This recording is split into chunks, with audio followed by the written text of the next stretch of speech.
श्री राधे। आंवला एकादशी की व्रत कथा। त्रेता युग में एक दिन महाराज माधाता ने ब्रह्म ऋषि वशिष्ठ जी से अनुरोध किया, हे मुनिवर, यदि आप मुझसे प्रसन्न हैं तो कृपया पूर्वक मुझे कोई ऐसा व्रत बतलाएं जिसको करने से मेरा सब प्रकार से कल्याण हो। महर्षि वशिष्ठ जी ने उत्तर दिया, हे राजन, यूं तो सभी व्रत उत्तम हैं, परंतु इनमें सर्वोत्तम है आंवला की एकादशी का व्रत। फाल्गुन मास के शुक्ल पक्ष की इस आंवला की एकादशी का व्रत करने से सभी पाप नष्ट हो जाते हैं।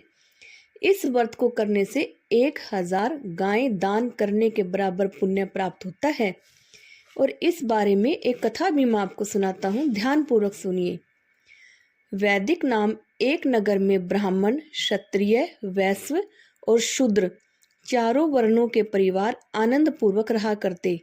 वहां पर सदैव वेद ध्वनि गूंजा करती थी। पापी, दुराचारी तथा नास्तिक कोई भी नहीं था। उस नगर में चैत्ररथ नाम का चंद्रवशी राजा राज्य करता था। सभी नगरवासी भगवान विष्णु के बहुत परम भगत थे और सभी नियम पूर्वक एकादशियों का व्रत किया करते थे। प्रत्येक वर्ष के समान फाल्गुन मास के शुक्ल पक्ष की आंवला की एकादशी आई। उस दिन राजा, प्रजा और बालक, वृद्धों सबने हर्ष पूर्वक व्रत किया। राजा अपनी प्रजा के साथ मंदिर में जाकर कुंभ स्थापित करके धूप, दीप, नैवेद्य, पंचरत्न आदि से आंवले का पूजन करके इस प्रकार स्तुति करने लगे, हे धात्री, आप ब्रह्मा जी द्वारा उत्पन्न हुए हो और समस्त पापों का नाश करने वाले हो, अतः आपको नमस्कार है। अब आप मेरा अर्घ्य स्वीकार करें। आप रामचंद्र जी द्वारा सम्मानित हो। मैं आपसे प्रार्थना करता हूँ कि आप मेरे समस्त पापों का समूल नष्ट करें। मंदिर में सबने रात्रि को जागरण किया। रात के समय वहां पर एक बहेली आया जो अत्यंत पापी, दुराचारी था। वह अपने कुटुंब का पालन जीव हिंसा करके किया करता था। उस दिन उसे कोई शिकार नहीं मिला, अतः निहार रहना पड़ा। भूख और प्यास से अत्यंत व्याकुल वह बहेलिया मंदिर के एक कोने में बैठ गया और विष्णु भगवान तथा एकादशी महात्म्य की कथा सुनने लगा।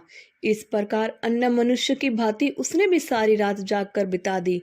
प्रातः आकर उसने घर आकर भोजन किया और कुछ समय बाद बहेलिये की मृत्यु हो गई। आंवला एकादशी का व्रत और जागरण करने के कारण अगले जन्म में उस बहेलिये ने राजा विदुरथ के घर जन्म लिया और उसका नाम वसुरथ रखा गया।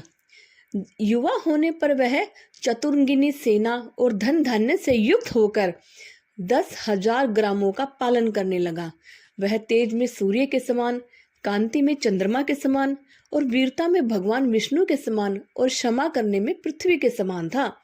वह अत्यंत धार्मिक, सत्यवादी, कर्मवीर और विष्णु भगत राजा बना। राजा का समान भाव से पालन, यज्ञ करना, दान देना उसका नित्य का कर्तव्य था। एक दिन राजा वसुरथ शिकार खेलने के लिए वन में गई। देव योग से वह मार्ग भूल गई और रात्रि हो जाने पर उसी वन में एक वृक्ष के नीचे सो गई।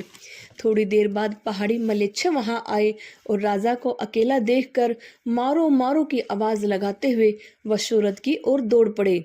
वे मलेच्छ कहने लगे, इसी दुष्ट राजा ने हमारे पिता, माता, पुत्र, पौत्र आदि अनेक संबंधियों को मारा है और देश से निकाला दिया है एवं इसको अवश्य मरना चाहिए। ऐसा कहकर वे मलेच्छ अस्त्रों का प्रहार करने लगे। अनेक अस्त्र शस्त्र राजा के शरीर पर गिरते ही नष्ट हो जाते और उनका वार पुष्प के समान प्रतीत होता। अब उन मलेच्छ के अस्त्र उल्टे ही उन पर प्रहार करने लगे, जिससे वे घायल हो गए। इसी समय राजा को भी मूर्छा आ गई। उस समय राजा के शरीर से एक दिव्य स्त्री उत्पन्न हुई। वह स्त्री अत्यंत सुंदर वस्त्रों और आभूषणों से अलंकृत थी। उसकी भ्रकटी टेढ़ी थी और आंखों से लाल लाल अग्नि निकल रही थी। वह स्त्री मलेच्छों को मारने के लिए दौड़ी और थोड़ी ही देर में उसने सब मलेच्छों को काल के गाल में पहुंचा दिया। तब राजा सोकर उठा तो उन मलेच्छों को मरा हुआ देखकर सोचने लगा कि इन शत्रुओं को किसने मारा?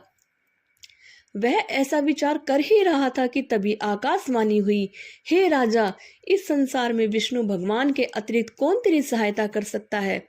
इस आकाशवाणी को सुनकर राजा अपने नगर को चला और सुखपूर्वक राज्य करने लगा। महर्षि वशिष्ठ जी आगे बोले, हे राजन, इस आंवला की एकादशी के व्रत का प्रभाव था।